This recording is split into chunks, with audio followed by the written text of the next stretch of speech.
I'm going to talk slowly and deliberately about a set of questions that are urgent to me about beliefs.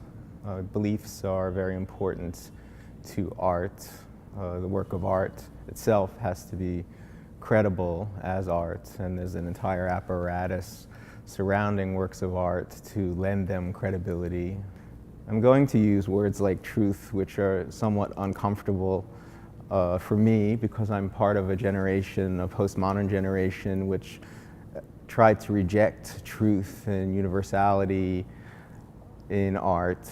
And I find myself in an awkward position of having to defend beliefs that I hold, that I've held for a long time, that still have investment in truth, honesty, and perhaps even universality. I'm not sure.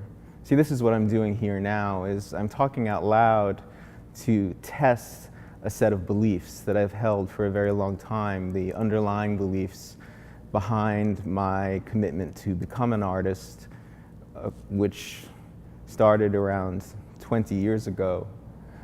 I was very ardently committed to the belief that art can change the world, and I still believe that art can change the world.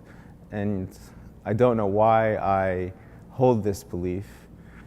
Much of my experience has proved otherwise, that art is somewhat inconsequential to historical events. And yet I make art and look at art with the belief that in looking, in experiencing, in listening, there's the possibility that the world can be changed, not only for the individual, but for a society, a culture, a world. There's a number of ways one can approach the problem of belief in change through art.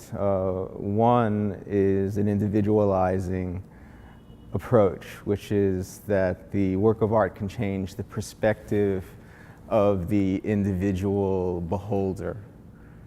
William James, the American philosopher, said that the mind is a many-sided object, it's a polyhedron, and that intense experiences push the many-sided object to rest on a different facet of its body.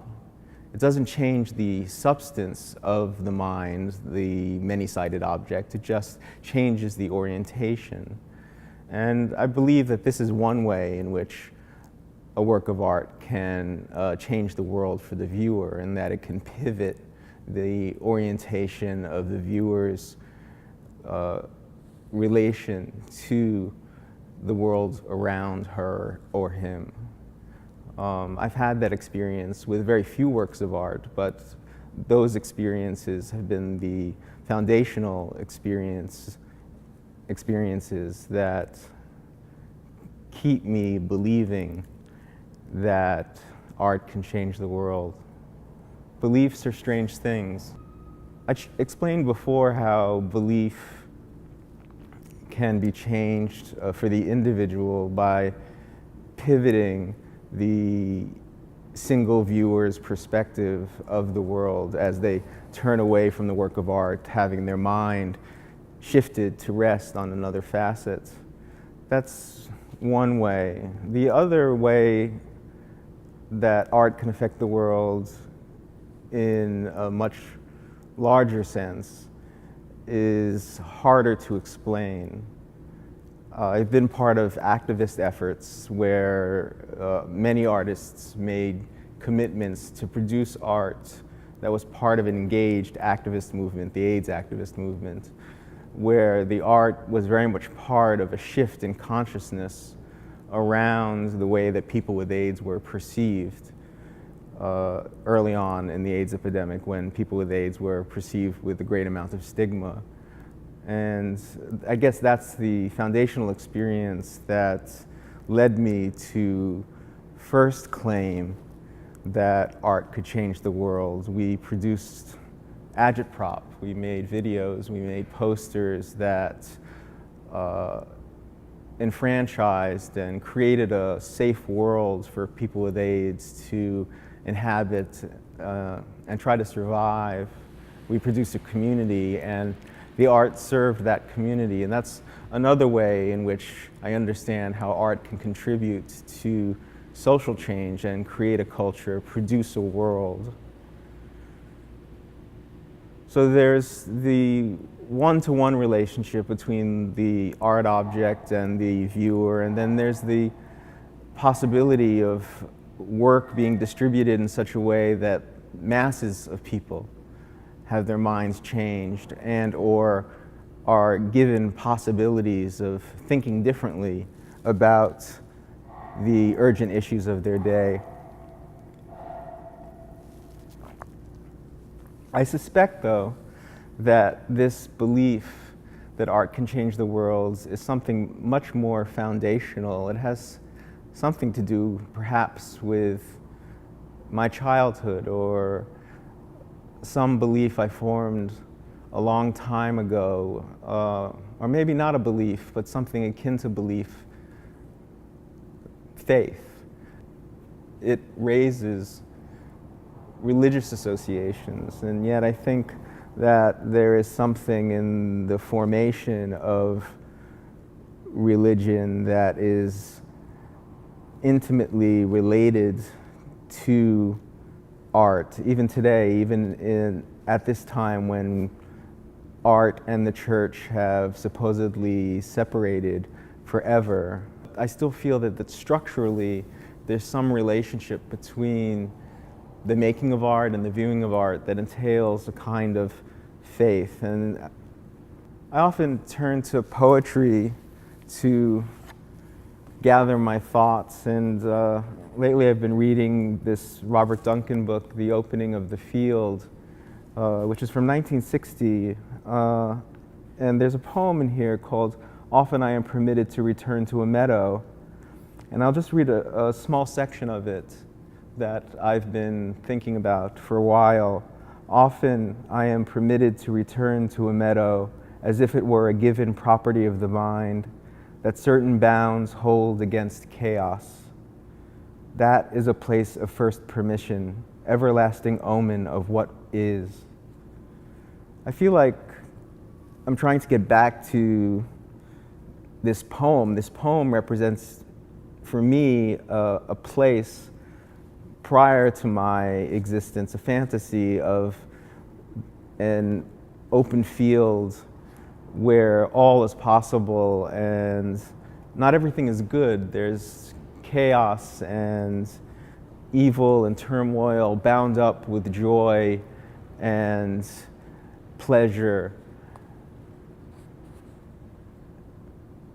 It's interesting, this book is from 1960. I was born in 1964, so I feel like in trying to get back to this poem, I'm also trying to get back to something prior to my own existence, some place that existed before I did.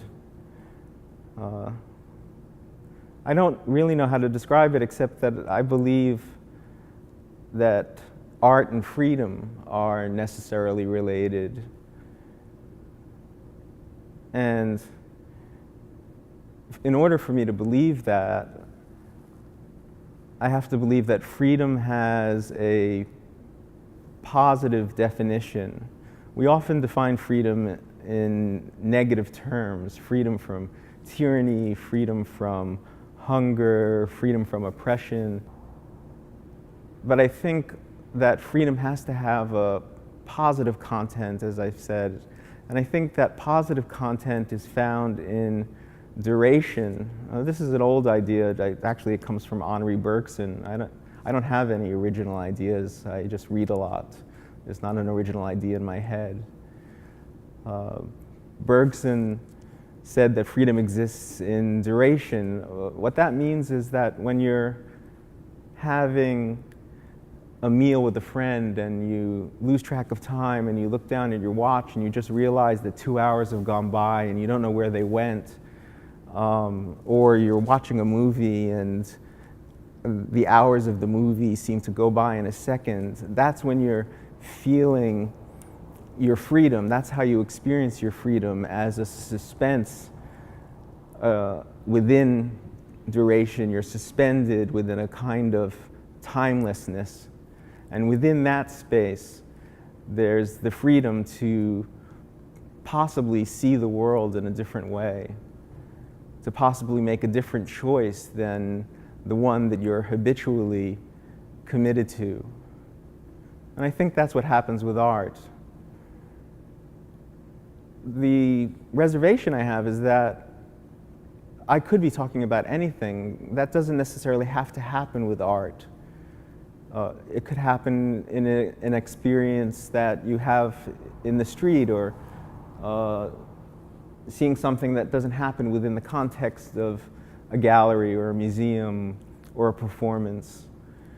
And I guess that's true. It's just that I've staked a claim in the art world, and in that commitment, I've sought out those experiences of freedom, being suspended in duration through a commitment to observation and feeling. I'm trying to convince myself here, and maybe I'm doing a better job of convincing myself than convincing you, but I can no longer have this conversation in my head, and so I'm bringing it to you in the hopes that a larger discussion can be had about the highest aspirations of art.